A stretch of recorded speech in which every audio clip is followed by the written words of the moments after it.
You are pitching your tent with politicians against Nnamdi Kanu's release. IPOB blast Chukwuma Charles Soludo of Anambra State.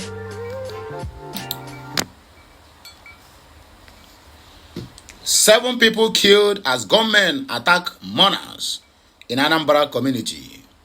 Let me repeat myself. 7 people have been killed, or rather they have been gunned down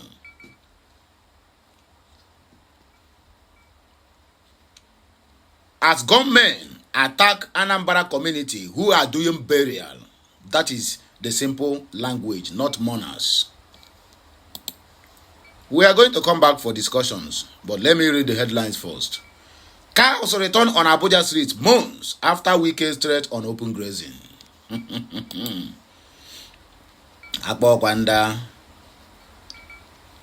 Buhari laid solid foundation for Tinubu. Outcast Joe Igbokwe laments. My people, we are going to go straight to the reason why we are here this this morning. Soludo, who is busy gallivanting left, right, and center, telling the federal government not to release Mazen Nnamdi Kanu because Mazen Nnamdi Kanu can never stop the insecurity in the southeast. More people are being killed in Anambra State, more than every other state in the whole of the southeast. Go and verify. Soludo leave what he's supposed to do as a governor of a state. The only thing Soludo knows how to do is going to task native doctors, both the one that is fake and the one that is original, for them to provide their license to operate as native doctors. Soludo, under your watch, yesterday people who went to burial just to go and send somebody to the mother earth, 7 people were killed there. Soludo, tell us who is behind the killings in the southeast. Soludo, Hope Uzodimma, Francis Nwifuru, Alex Oti, and Peter Mba, all are the 5 southeast governors. We need you to tell the whole world, or rather, with the Nigerian government, who is behind the killings in the southeast. What is their agenda? Are we looking at ethnic cleansing? Is that what is on the pipeline? Or are we looking at conquest agenda to conquer them, grab their land by fire by force, and chase them out of their ancestral lands? Before Simon Ekpa was arrested, the killing was not this way.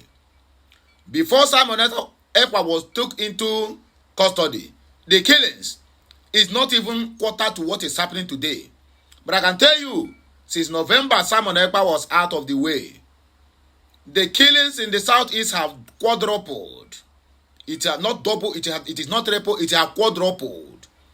Almost 50 to 100 people are being killed in the southeast on daily basis, unlike what we used to have before. That was exactly what happened when Mazen Nnamdi Kanu was abducted. They increased the killings, then Simon Ekpa appeared from nowhere. The killings reduced. Now they have fight in tooth and nail to make sure that Simon Ekpa is out of the way for them to continue the conquest agenda they have. They are really trying to conquer the southeast by all means, whether we like it or not. Now, my question now is, where is Chief of Defense Staff Christopher Musa? He suddenly have gone deaf and dumb about the killings in the southeast. I could remember the last the last interview he granted with Shehu of Channel Television. He said that IPOB are all educated. That is why they denied the killings in the southeast. Can you imagine that? Now, all these things are happening. The Southeasterners are being killed on daily basis. Vigilantes in the southeast are being killed on daily basis. Who is behind all these things? Let me remind you that Saturday Okoboko came out the other day and told us in an open television program that his men and the military, Nigerian military and Navy are fighting side by side to eliminate the Biafrans, according to them, because he said to eliminate the IPOB.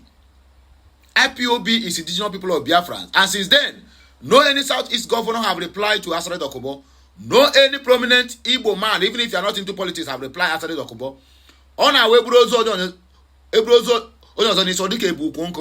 but I can tell you, it will surely get to everybody, whether you like it or not. A time shall come when everybody will be answerable to what is happening in the Southeast, both the ones at the helm of affairs and the ones that are getting from the insecurity in the Southeast. But anyway, that is by the way. Let us read the news. But I can tell you, time shall tell. All these people must surely answer to the Biafrans on who is killing the Biafrans. Because when Simon Ekpa was there, any killing that is being, any hits that are being carried out in the Southeast, it will be blamed on the South, on the Simon Ekpa, on the Biafra Liberation Army. Sometimes they call it ESN. Sometimes they say the Biafra Defense Force. I mean, all these narratives now, Simon Ekpa is out of the way. And the killings have persisted. The federal government used to tell the Finland government, the world, the European Union, the African Union, and the ECOWAS, who is killing the Southeasterners. That is where we stand. But they must surely answer to us when the time is right. You are pitching your tent with politicians against Nnamdi Kanu's release. IPOB blast Chukwuma Charles Soludo. The indigenous people of Biafra, IPOB, has berated Anambra State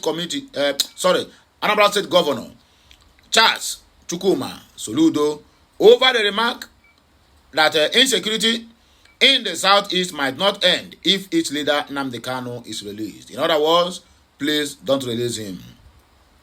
Nigerian report that Soludo, in an interview with Arise Television, said those behind the insecurity in the Southeast may not listen to Kanu if he is released because criminals had hijacked the Biafran struggle and we are using Kanu's name to carry out organized crime in the region. And yet, the same person they are using his name to carry out organized crime, you are telling the federal government not to release him so that the killings will reduce, but rather you tell him to hold him so that the killings will continue. That is your own bread. A professor, for that matter, professor of nonsense. However, in the statement on Monday, IPOB's spokesman, a man powerless, said nobody would hide under Nnamdi Kanu to commit crimes in the Southeast if he is released. That's a simple truth. Anybody who is said, okay, they are hiding under Nnamdi Kanu, and yet you said Nnamdi Kanu should not be released. What is wrong with Chukwuma Soludo self? Powerful stated this, or rather Powerless stated that Soludo seems to be pitching his tent with politicians against Kanu's release. The statement reads in part, it has come to the attention of the noble family of the indigenous people of Biafra, IPOB, that His Excellency, nothing excellence about Chukwuma Charles Soludo, come on, we'll remove this in there, that Governor Charles Soludo recently made a public utterance to the effect that the release of IPOB leader Onyendu Mazi Nnamdi Kanu may not end insecurity in the Southeast. With this statement, the governor appears to be pitching his tent firmly with those politicians who are against the release of our leader, which not only defies logic given the governor's own previous antecedents in calling for his release, but is equally counterintuitive. If you are led to believe, as the governor inferred on his interview on Arise TV, that those allegedly perpetuating insecurity in our blessed land are doing so on the purpose that they want Kanu released, would it not make sense, therefore, to seek his release and in so doing call the bluff of those misguided individuals, or at very least deny them any cover or legitimacy? Then you know whom you are fighting with. That is why the statement made by Governor Soludo is capable of being misread and misunderstood as being in conflict with common sense. If criminals are hiding under the name of Kanu and IPOB to commit any offense, then common sense detects that if Onyendu is released, nobody will hide under his name or that of IPOB to commit any crime or do anything untoward. Any criminal or criminals hiding under his name will be flushed out or be exposed and those operating in their own name will be driven out of the land. We thought that this approach was in line with the much touted non-kinetic initiative championed by the governor himself some couple of months ago. Why then did the governor deviate and start sounding like a propagandist or spokesman of the Nigerian army, that institutions that is always looking for justification to kill or incarcerate yet more innocent Igbo young men and women? You must ask, is the governor unaware that the pathological hatred some Nigerian military agencies have towards the people of Biafra, especially those exercising their constitutional right to self-determination? With the greatest respect, His Excellency was domiciled in Abuja at the peak of the killer herdsmen reign of terror in Igbo land and entire East, so he was unable to grasp the magnitude of the problem at that time.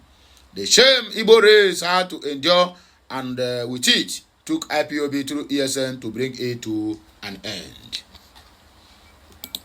7 people killed as gunmen attack mourners in Anambra community. At least 5 security operatives were reportedly killed in a recent attack by gunmen in Ihiala local government area of Anambra State. Nigerians learned that 7 individuals were killed in the incident, which occurred on Monday, December 30, 2024. Among those killed were 2 unarmed civilians who were present in the compound, making arrangements for a burial scheduled for January 2nd. According to the Daily Post, a video clip obtained by the media platform shows the bodies of 2 victims identified as members of the Anambra State Vigilante Group, AVG. In response, the spokesperson for the State Police Command, SP, Tochukwu Ikenga, has verified the occurrence. In a statement, he indicated that the Commissioner of Police, CP Nnage Obono Itam, has initiated an immediate manhunt for the perpetrators. That is what we keep hearing every day. The attack took place around 11:20 a.m., resulting in the deaths of 7 individuals, including 2 unarmed bystanders. He said the Joint Security Team rescued one of the victims, who is currently responding to treatment in a hospital. The CP, while on an on-the-spot assessment visit to the scene, interviewed some eyewitnesses of the incident. Information also had it that the armed men started shooting sporadically at a venue where preparations are ongoing for a burial ceremony slated for 2nd of January 2025. Also, while escaping the scene, the armed men shot at 2 security operatives at a security observation post close to the local government headquarters by the express road.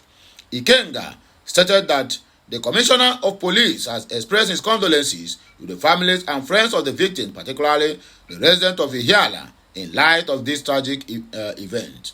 He also assured that efforts will be made to apprehend those responsible for the incident.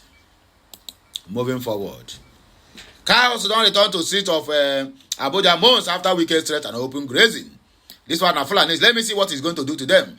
But rather, for where, if na Igbos now, then he will be rising like Ijebu. Look at, they have take cow to flood capital city. Where is Nyesom Wike? Nyesom Wike will never vomit anything. He will never say Pakam. Let him make any comment, and they will use his blood to flood the street. Oyara. Cows have been noticeably roaming Abuja street months after the Minister of the Federal Capital Territory, Nyesom Wike, threatened to end open grazing in the nation's capital city.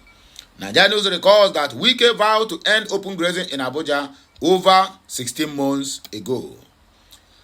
The minister made this promise not long after his appointment by President Bola Ahmed Tinubu.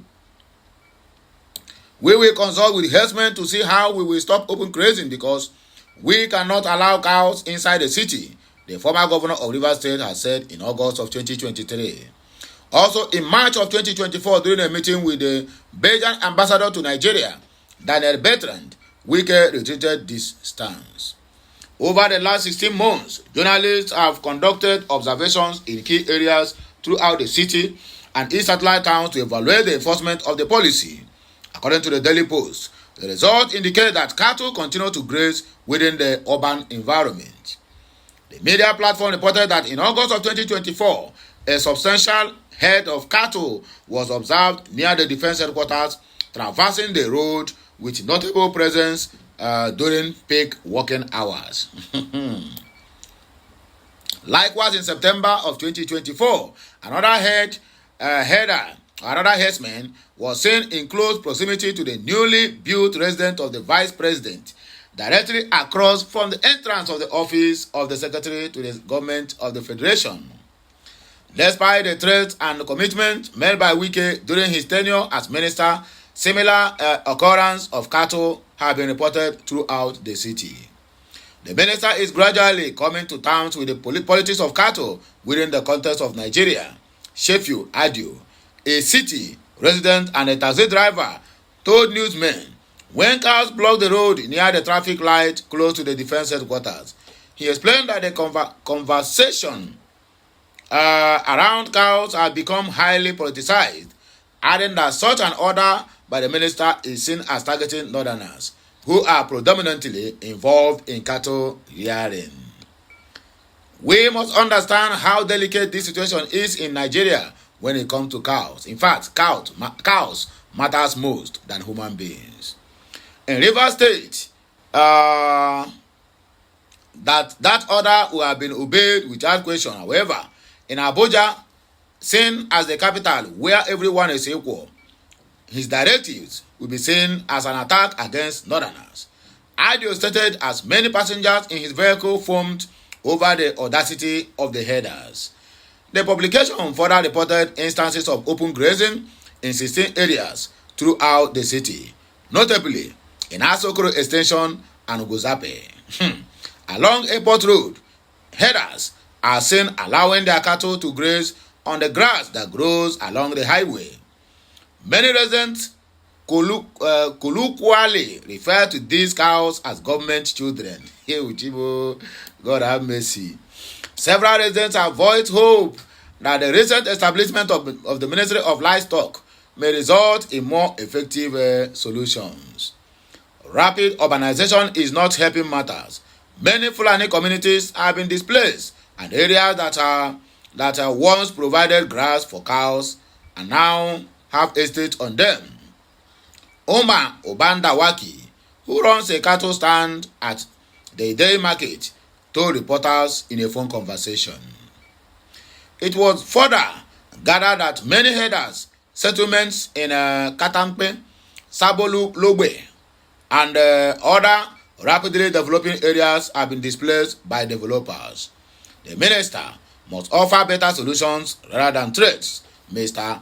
Obandawaki said. Nigerian News reports that Wike had previously issued statements that have been largely overlooked. Several months ago, he mandated the expulsion of beggars from the various areas of the city. In certain cases, this removal was executed with force. Nevertheless, beggars continue to inhabit numerous locations within the Federal Capital Territory. Wahala, no the finish. Moving forward though, or the last but not the least, Buhari laid solid foundation for Bola Ahmed Tinubu, Joseph Ibokwe Fums. A chieftain of the All Poverty Congress APC, Joe Ibokwe, has said former President Muhammadu Buhari laid solid foundation for President Bola Ahmed Tinubu to build on. Ibokwe said Nigerians should ignore the claims that Buhari was a failure because his footprints and gains are visible for all to see. He posted on his Facebook page, "Let nobody living or dead run away with the thinking that President Muhammadu Buhari is a failure. Perish the thought," according to Joseph Ibokwe, the outcast Newi man. He laid a solid foundation for President Bola Ahmed Tinubu to build on. We are seeing the footprints and the gains today. This is coming when former presidential special advisor on political matters, Babafemi Ojodu, said Buhari was not a visionary. Ojodu said Buhari's lack of vision made him not to look back former Vice President Obasanjo's bid to be president. He, however, described Buhari as a patriot and an uncorruptible leader. Are you serious? Wow. Wahala, no the finish. Anyway, My people, now here we go take back break. We beg make on a like, share, comment, and make sure I keep subscribing to my channel for more interesting videos coming your way. My name is Remain Okurola, one Asia. We are going to come back for more discussions. But once again, happy New Year in advance and happy the end of 2024. 2025 shall be well with all of us. 2025 will be good for each and every one of us, and we shall all triumph. To God be the glory. We see the end of today, and today does not see our end. And so shall it be. The Father, the Son, and of the Holy Spirit. Temesiano.